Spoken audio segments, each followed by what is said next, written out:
จันทร์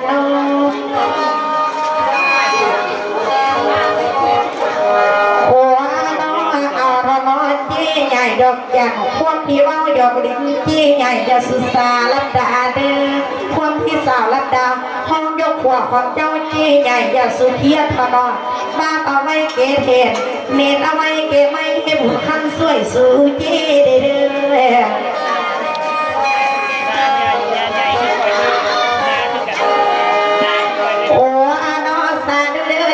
ดอกจันเฮียสายขวาให้บุญสู้น้ำป่าลามีให้งุ้มเลียงขันเป็นไอมีแล้วหายหลุดในตึ้งนั่งเดเนเฮียสายเอ้ยเจดอกจันขันเป็นเจ้าหังแล้วหายนาให้ปีมี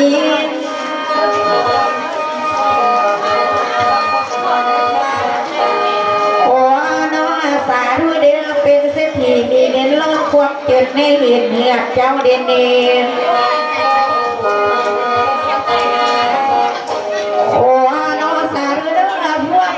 พี่น้องมาทำทานสักมือนี้ให้รวยล้นคู่สู่คนสู่คน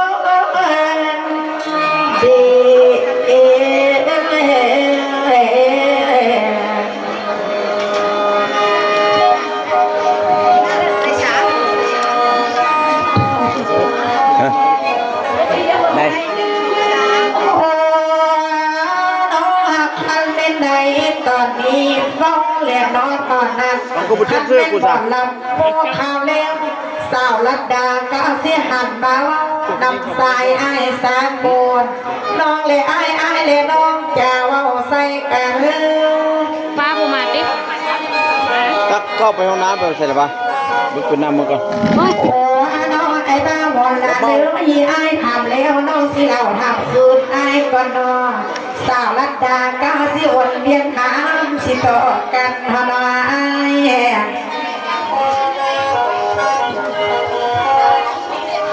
โอ้น้องไอ้บ้าบอลละเดี๋ยวยี่ไอ้นั่นดีลูกเตี้ยวของเก็บดินได้มาเด้อมาแต่ใส่เด้อสายจับให้มาในงานนี้ไปนั่งเกี่ยวมากเสยไปนั่งเกี่ยวมากอยู่คุณโอ้น้องไอ้บ้าโมงหลับน้องหลับไอ้มาหลับสักไม่มีสิมาเด็กจะคุณมาอยู่ดุดจากบังไอ้สิเต้าไอ้บ้าบอลหลับน้องไอ้นั้นเป็นผู้ดาวเรียกว่าเป็นสังของน้ำให้ใครแจ้งบอกผ่านนะที่บริบอกทำไงเอาบุตรว่าที่บอกอะไรมาครับมันยกกินเหล้าแล้วก็แล้วเงินไปซื้อแล้วโอ้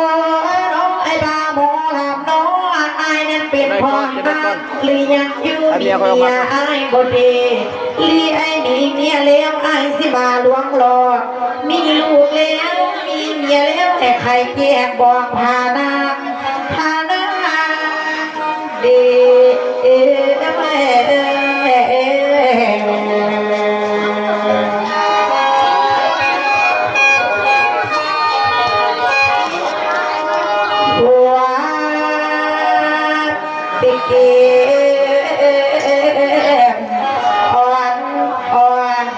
พี่น้องมาทำทานเด้อขอให้ส่งพรดี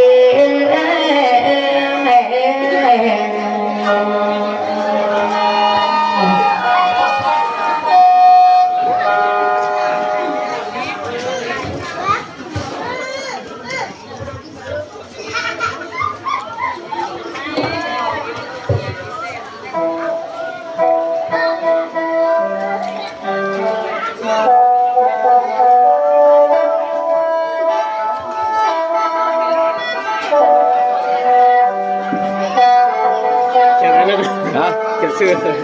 เอาเมื่อกี้เนี่ยมันบูทามเนาะ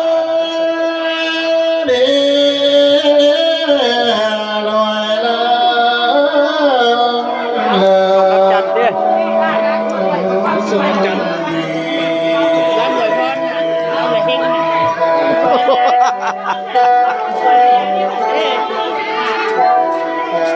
โอ้น้องมีวันน้องสักนอนน้องวันนางเอกลัดดาวันวตีน้อง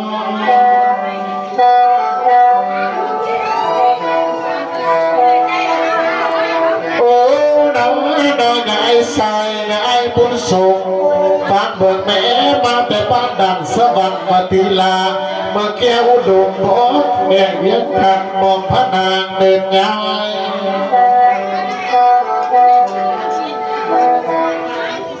โอ้น้องลับดาขันเป็นมาซ้ำกับน้องจันทลังเสื้อสีขาวพม่าห่วงน้องมาตี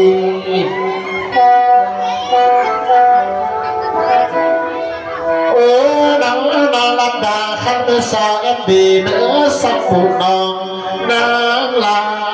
พอดวนนาง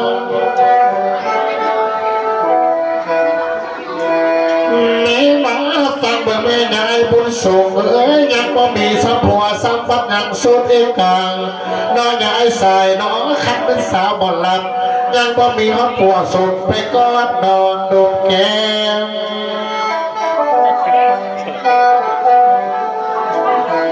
โอ้น้องขันเป็นสับจังสันเสือเด้อไอ้เบาถูกนามีเสือสายไอ้มันดังในเดือเจ้า